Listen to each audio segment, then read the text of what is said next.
How to update your contact information in cPanel. Log into your cPanel account. You will be on this page. In the Preferences section, click on Contact Information icon. Update your existing email address if you wish to update. You can also add your secondary email address.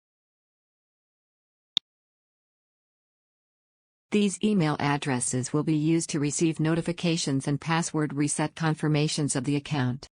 You can also fill your preferences about notification on auto SSL failures by clicking on the option buttons given in the bottom left corner.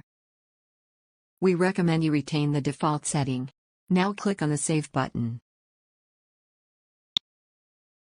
That's it. We have successfully updated the contact information in cPanel. Thank you for watching.